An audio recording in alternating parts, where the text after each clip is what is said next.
பகிர்வில் பாரபட்சம் எந்த சமரசத்துக்கும் முதலமைச்சர்கிட்ட இடம் இல்லை. நாங்க கட்டின வரிய நீ ஒழுங்கா திருப்பி கொடு. ₹1 கட்டுனா 29 பைசாவை நீ திருப்பி கொடுக்கிற. எங்க கிட்ட வசூல் பண்ணி உத்தரப்பிரதேசத்துக்கு நீங்க கொடுக்குறீங்க. இது எங்க உழைப்பு, எங்க வேர்வை, எங்கள் ரத்தம். எங்களுக்கு கொடுக்க வேண்டியதை மற்றவர்களுக்கு நீங்கள் கொடுக்க முயற்சிக்கின்றீர்கள், கொடுத்து வருகின்றீர்கள்.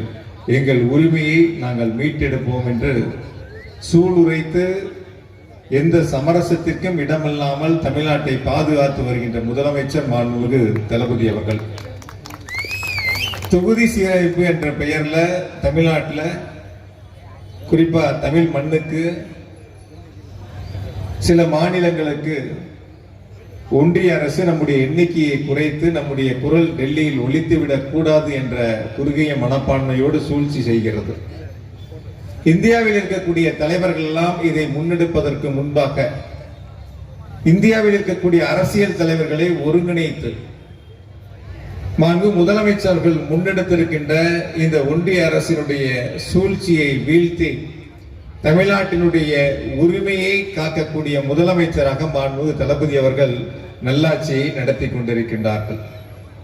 இப்படி ஆயிரம் திட்டங்களை தந்திருக்கக்கூடிய முதலமைச்சர் மாண்பு தளபதி அவர்களுக்கும் இளைஞர்களுடைய வழிநடத்தி கொண்டிருக்கின்ற இளம் தலைவராக இந்தியாவினுடைய விளையாட்டு தலைநகராக தமிழ்நாட்டை மாற்றி காட்டி பல்வேறு சர்வதேச தரத்திலான விளையாட்டு போட்டிகளை தமிழ்நாட்டிலே நடத்தி தமிழ்நாட்டிற்கு பெருமை சேர்த்திருக்கக்கூடிய இளம் தலைவர் மாண்புமிகு துணை முதலமைச்சர் அவர்களுக்கும் உறுதுணையாக இருந்து வரக்கூடிய சட்டமன்ற தேர்தல் என்ன சொன்னாங்க, அரவக்குறிச்சியில் வாங்கின ஓட்டுகளை பற்றி.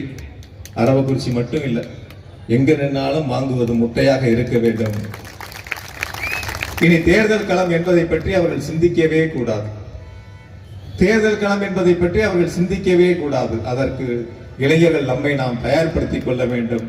நம்மை பாதுகாக்கின்ற, நம் உரிமைகளை மீட்டெடுக்கின்ற, நமக்காக உழைக்கின்ற மாண்பு முதலமைச்சர் அவர்களுக்கும் துணை முதலமைச்சர்களுக்கும் நீங்கள் துணையாக இருந்து வரக்கூடிய 2026 சட்டமன்ற தேர்தலில் கரூர் மாவட்டத்தில் 4 தொகுதிகளையும் வென்றோம். அதில் கரூர் அதிக வாக்குகள் வித்தியாசத்தில் வெற்றி பெற்றோம் என்ற சாதனையை உருவாக்கிட அனைவரும் ஒன்றுபட்டு வேண்டும் என்று அன்போடு கேட்டுக்கொண்டு நம்முடைய மாவட்டத்திற்கு, நம்முடைய கரூர் தொகுதிக்கு வருகை இருந்து சிறப்பை சேர்த்திருக்கின்ற, சிறப்புரையாற்றி இருக்கின்ற பேரன்பிற்குரிய அண்ணன் திரு சூர்யா சேவியர் அவர்களுக்கும் அன்பு சகோதரி சண்முகவல்லி அவர்களுக்கு மாவட்ட கழகத்தின் சார்பாக நெஞ்சார்ந்த நன்றியை சொல்லி நிறைவு செய்கிறேன். நன்றி.